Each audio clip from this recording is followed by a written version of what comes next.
Today we have heard so many amazing leaders that are on the front lines of so many important fights.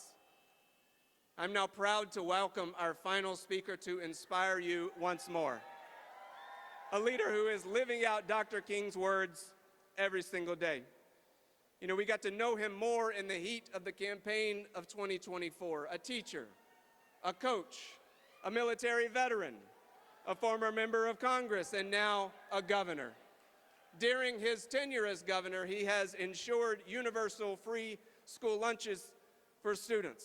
He's cut taxes for the middle class. He's expanded paid leave for workers.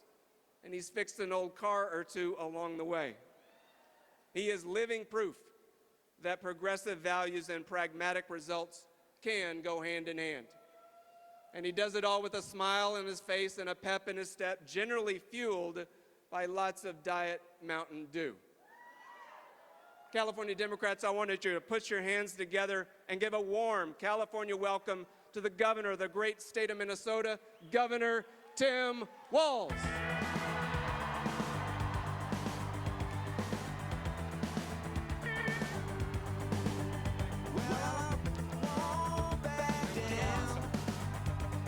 Wow.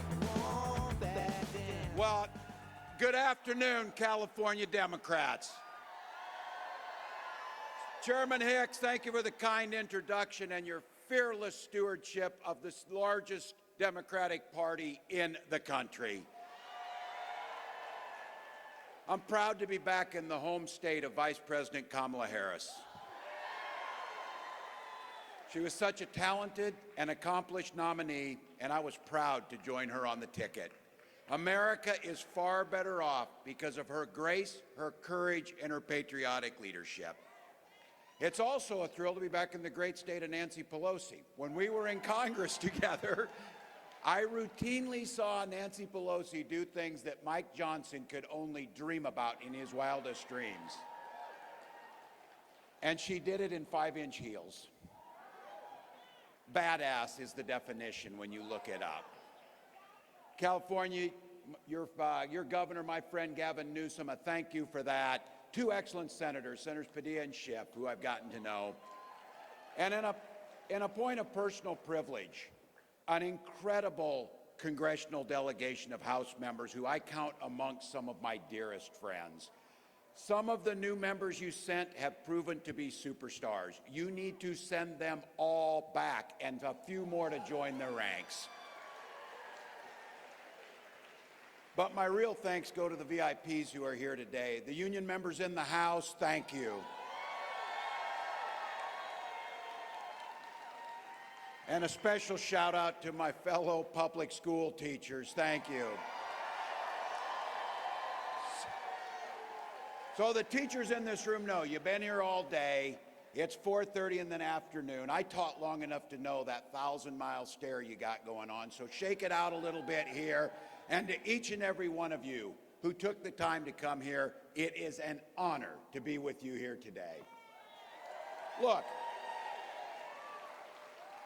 it's California on a sunny day. You could be anywhere else, and you could say, well, hell, the midterms are 500 days away. But you didn't say it. You came here, you went through the traffic, you did the parking, you stood in the hot hall, you listened to speeches all day, and as I continue to say it, it's for a very simple and eloquent reason. You love this country, and that's why you're here. Now look, I spent a lot of time after the last election thinking and on the road over the last few months. I went to a lot of places. I went to Wheeling, West Virginia, went to Omaha, Nebraska, Youngstown, Ohio, Fort Bend, Texas. Now all you're saying, yep, right to the Democratic strongholds, right where we went. But I went to those places specifically because they have Republican members of Congress and states that voted for Donald Trump. And I went there to listen to those folks. And let me tell you, they spoke. They're really pissed off about what's going on in Washington. That does it. I'll start, and look, this goes somewhere that you'll know. It starts out with, right in the moment we're in, there was a lot of talk over recent weeks on the big, beautiful bill that's out there. I said earlier that it sounds like 4-year-olds name it, but it was an insult to the 4-year-old, so I'm not doing it. They're trying to ram this thing through, this monstrosity through Congress, and they're trying to do it as quickly as they can before people figure it out. You figured it out. It's a record-setting transfer of wealth from the working class to the richest amongst us. The implications are pretty simple. If you're a young couple raising a child, and say your child has a disability, you're going to need to get your health care through Medicaid. You and 15 million other people are going to lose their health care under this bill. You're a single working parent. You rely on SNAP to put a little extra on the table. You and your kids and 11 million of our neighbors are going to be kicked off that vital lifeline. If you're a young person holding down a job making solar panels, your gig and 700,000 other good-paying clean energy jobs are killed by this bill alone. So working people, we get the shaft. Somebody's got to benefit from it, and you know who it is. If any of you out there make $4 million a year, you're getting a $400,000 tax break. I'm guessing you're probably not here. And if you happen to be one of the people who make more than $30 million as a couple, you can transfer all that tax-free to your Nepo kids. But for the rest of us, if you make $50,000 or less, the most you're going to get is about $300. You can't even buy a decent set of tires for your car to get back and forth to that $50,000 a year job. And it's going to be eaten up by what you pay in healthcare costs and groceries alone. So look, the ability of us as Democrats to understand they're going to feast on this thing. We're going to get the table scraps. And there's some peripheral issues here that they're not even talking about. 13 million kids are going to lose access to free school lunch. They get to go to school hungry. We live in states where we provide free breakfast and free lunch. We do it because it's the right thing to do. But you know what's interesting about that? We do it because we're good people, for Christ's sakes. But you know what? Even if you're not, guess what happened in Minnesota when we provided free school and lunch? More kids came to school, and this year we recorded the highest graduation rates in our state's history because of that.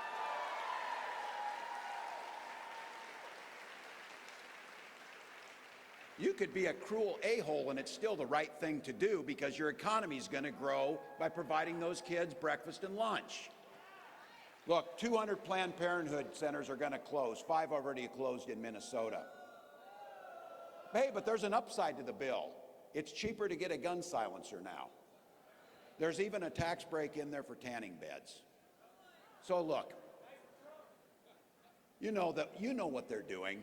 And I'll give you some names. I worked with some of these people, and I heard the chair say this. Valadeo, Kim, Calvert, Kiley. They all voted for the big, beautiful bullshit. And they voted for it at 3 a.m., the middle of the night. Because you've watched TV. Every heist has to be done in the cover of darkness. So the Republicans, when they're not sacrificing the livelihood of the middle class at the altar of massive tax cuts for the wealthy, they're finding a lot of other ways to screw us. You felt it right here in California, and the rest of the country was appalled. When the horrific fire struck earlier this year, Trump and the Republicans kicked California when you were down. They played a blame game, and they put out misinformation about an incredibly tragic situation. They didn't have the backs of the firefighters. They didn't hustle to get you the help you needed. They hung you out to dry. This bill and what they're doing, I think about this in each and every one of us. My mom and roughly 1 in 6 Californians rely solely on Social Security for their retirement. They're terrified of the 19-year-old Doge dweebs rooting around in government, mainlining Four Loko, acting like a bunch of jackasses who flipped the wrong switch, and all of a sudden seniors aren't getting their checks. It's not a game. It's the rent payment. It's groceries. It's heating your house. I got told the other day, said this, you never say anything nice about the Republicans. Well, the answer is because they never do anything nice. But I said in an effort to reach out to the Republicans, I said I will give Elon credit this week. When he quit, he finally did get rid of government waste, and we should lift it up. So now I know you're all pumped up. It's a big day. You're on the way out. You're going to talk about the things. We're going to get motivated. But just think about this. It has only been 4 months since this shit show started. But it is really clear where this is headed. And I think it comes down to this. You watch this guy. He's not all that complicated. There's 2 things that motivate Trump: cruelty and corruption. And you can see it in the decisions they make. Ripping away health care from millions, that's the cruelty side. Tax cuts for billionaires, that's the corruption side. Tariffs blowing up budgets and destroying small businesses, the cruelty side of it. A free jet from Qatar, there's your corruption. Disappearing people off the streets is the cruelty. At the same time, they sell access to the White House to the crypto bros and the corruption. What was great about that is those poor bastards didn't even get a good steak when they went there, and he took off. So maybe there is justice in the universe. But look, we can blame and we can put, and we should, but Trump doesn't do this alone. Those Republican names we just read and those other Republicans in Congress, they are fully complicit in everything that's happening. Everything.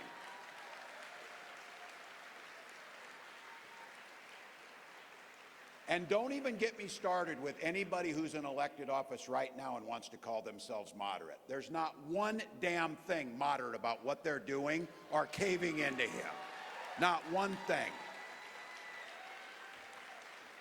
But here's the thing. You can sit at home and complain. You can turn on TV and yell at it. You can argue with your MAGA family members, or you can do what you did. You can come here. You can start to organize, and we can make sure these people pay at the midterms, that they pay the price. Now look, this isn't about trying to, if I had all the answers, maybe we win in November. I don't know. So I might be the wrong guy in this. But I think we got to be honest in what happened, because losing elections has consequences. Losing elections has consequences for the most vulnerable, and we're seeing that. So I think we've got to be honest with us. We're in this mess because some of it's our own doing. Some of it is our own doing.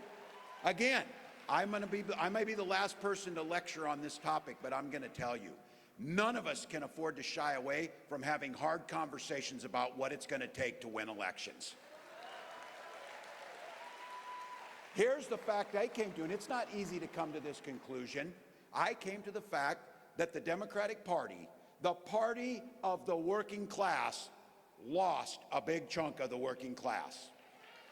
We didn't just lose the working class to just anybody. We lost to a grifter billionaire giving tax cuts to his grifter billionaire buddies. That last election was a primal scream on so many fronts. Do something. Do something. Stand up and make a difference. And for all of the boneheaded, self-serving, despicable crap that Donald Trump does, that guy can sniff out a grievance and a problem. And he puts on one hell of a show pretending like he's solving it. I hear this in all those places I listed to you. People were coming up. They weren't all Democrats. Some of them Republicans, some are independents. But I hear this more often than you would like to think. People come up to me and say, I don't know. I don't really like Trump. No shit on that, if they say it. I don't really like Trump. I don't know if I trust him or not for sure, and I don't even know what he's doing, if it's good. But I got to tell you, it feels like he's fighting and he's trying and he's breaking stuff up. Now, that may sound ridiculous to us, but for Democrats, we have good ideas. But when it seems like we get into power, we incrementally change things and we don't do the big stuff. We don't do the big stuff. We talk about things that are really important, but the average person doesn't see it in their life and they can't feel it. So the voters come away from us thinking we're either incapable of getting big things done or we truly don't care and we're just talking about it for votes. They did an interview the other day, and look, I'm with you. New York Times goes out and interviews somebody at a bar in Wisconsin or something like that and asks them to do. I don't think it's the best take on what's actually happening everywhere. But this is pretty interesting. When they were going out, and they were in Georgia, and they asked a woman, a self-described Democrat, to describe the Democratic Party in her own words, and she said, a deer in the headlights. She said, you see the car coming at you, but you go ahead and stand there and you get hit by it anyway. That's a review of our party by someone who likes us. I think she's right. I think she's right. This problem isn't just an existential threat for us politically.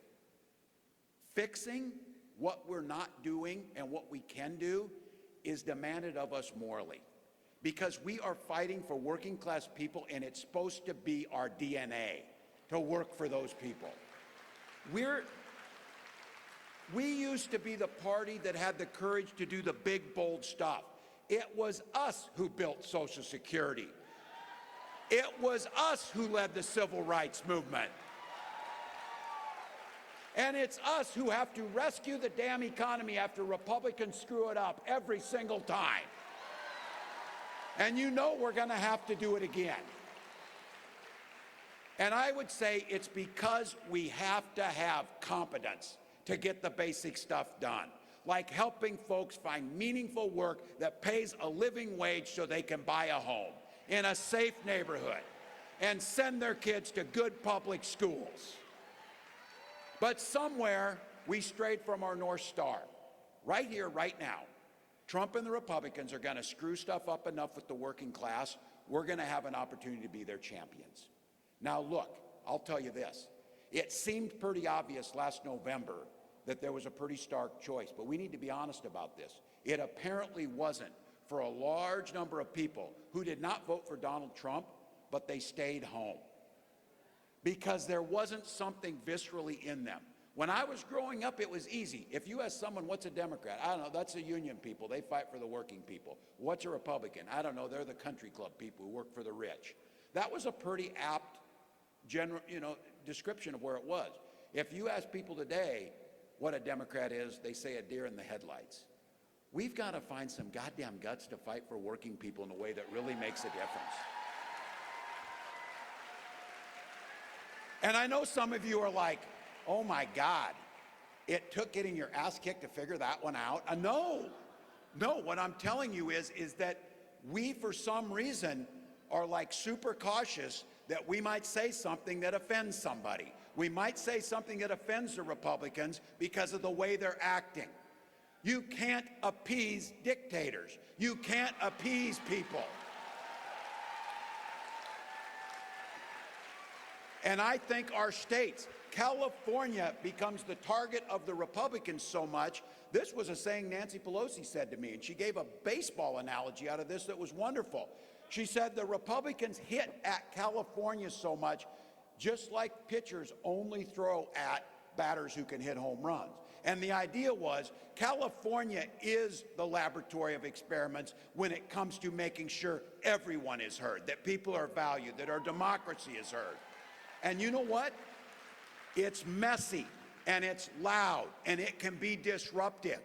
But the states that are taking these things on are unabashedly saying, oh, California, they're socialists, like in Minnesota. They told me that. Governor Walz is passing socialist agendas, in Minnesota or whatever. Oh, like feeding children and making sure that people have health care and making sure we're tackling things. We heard it. States heard it. We heard the call in Minnesota. In Minnesota, we call ourselves the Democratic Farmer Labor Party. We are two parties. The Democratic Party and Hubert Humphrey brought the Farmer Labor Party together. And it's a pretty damn good description because we know who we work for and an expectation to get the job done. Now, Minnesota is a purple state. From 1990 to 2011, we only had Republican governors. Until 2018, that was the first time in our state's history that one Democratic governor followed another Democratic governor. So we're a purple state, and we go back and forth. But in 2022, when we won, had the governor's office, we had the House, and for the first time in over a decade, we had a one-vote majority in the Senate. And the first thing we did was we gathered together, and I made it clear, we do not bank political capital to win the next election. We burn political capital to improve lives. as quickly as we can. You know the old saying, they always tell us this, oh, you overreached, you overreached. How do you overreach when it comes to making security for people? How do you overreach in providing living wages? How do you overreach in providing health care or making sure people don't go broke from student loans? So we tackled things like, and it was a bit of a competition because the Republicans kept saying, Governor Walz is trying to make Minnesota a cold California. All these progressive policies. I said, oh no, I'm going further than where they're going. We have the nation's leading child tax credit, the largest in the nation, reducing childhood poverty and making our state the lowest in childhood poverty. We did finally catch up with you. We have 12 weeks of paid family and medical leave so you can take care of your kids when they're sick. And we don't have any paperwork or any forms to fill out. Every child that walks through the door of a school gets a free breakfast and a free lunch for every single one of them. And we said we're not interested in fighting these retreating actions. You know, when politicians say, and this happens in the Midwest because it's happened all over, we'll never let our state go right to work. Well, no kidding, we'll never go to a right to work state, but how about expanding and making it easier to form unions? How about we make sure in Minnesota, we banned captive meeting laws. We made heavy investments in manufacturing. We put historic amounts into public schools, and we are at a 3-decade low in crime and violent crime in our state. Those things make a difference in people's lives. They see those things. Every day we're showing what we do. If you get elected, for God's sakes, govern with courage and competency and move quickly. Embrace the big idea, sweat the small stuff. And I said this, I'm not afraid to reach across the aisle and work with folks if they're willing to be reasonable about it. The results are, we now have a state that is not only providing all those things to people, lo and behold, when you take care of your workers, businesses thrive. We're now the friendliest state to start and grow a business. Largest concentration of Fortune 500 companies, and we are ranked as the freest state to choose your life, love who you are, and bring your authentic self wherever you want to bring it.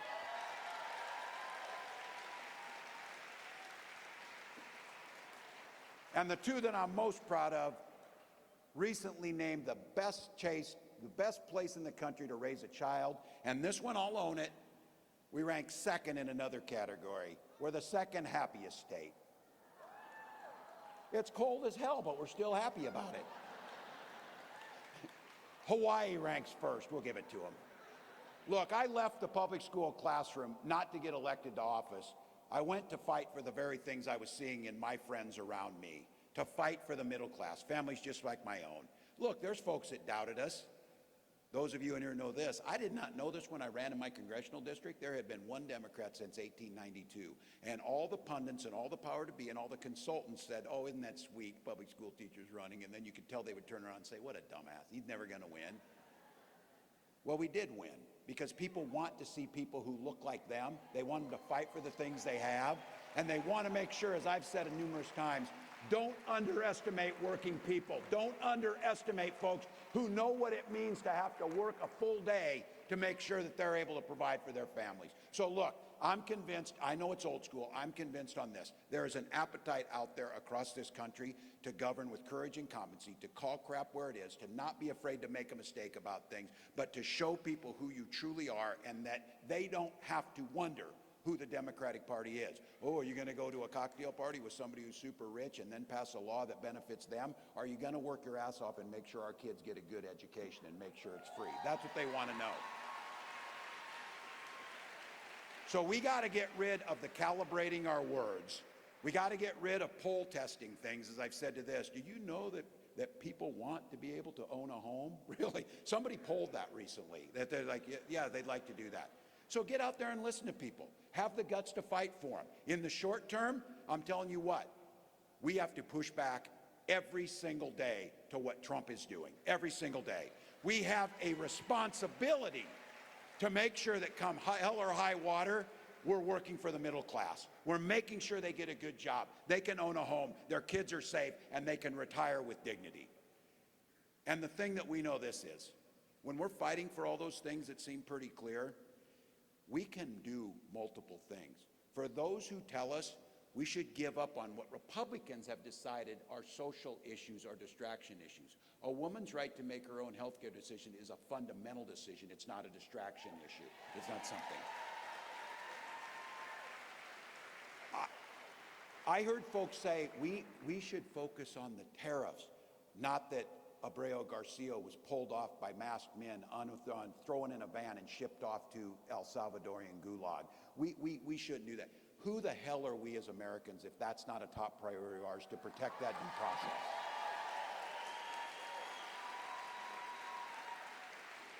And we can talk about funding public education, but we are damn sure going to talk about responsible gun ownership so that our children don't die in schools. So we let our party be defined as anti-Trump. We are anti-Trump. That is the truth. But I'll tell you what, if you're a firefighter and there's a 5-alarm fire, yeah, you go put it out. But what you should really be doing is fireproofing homes on the front end. So making sure that we don't ever get to that point. How did we allow it that America would vote for that thing that sits in the White House? We got to let voters know. We've got a big, bold vision. We're going to build a government that works for them. It means having the guts to break down the power structures that are there. We know who's strangling our politics, and we know who's afraid to say things when they should be saying other things. So I got to tell you this. There's a system that keeps our wages stagnant. There's things that make sure that what used to be the air we breathe, everyone in here who's gray hair like me knows, there was no question. You had every opportunity to do better than your parents. That's because when we were young, the average age of home ownership was 26 years old. Now it's 40 because the system is screwing over young people, making it more difficult. So for us, we got to make sure upward mobility is part of what we do. Celebrate them for them. Shake up the status quo. Make sure that no young people are left behind, and have the damn courage that for too long we've got work to do. Black and brown folks are being left behind, and systemic issues and systemic racism is still holding them down. And if we don't do it, they're damn sure not do it on the other side of the aisle. So when they try and bully us and say we shouldn't talk about diversity, equity, and inclusion, that's what we should be talking about, because that's how we grow. So let's go deliver. Let's deliver on health care. Let's deliver on the idea of home ownership as a possibility. Let's deliver and talk about climate change. And I'm just going to say it. Shame on any of us who throws a trans child under the bus for thinking they're going to get elected. That child deserves our support.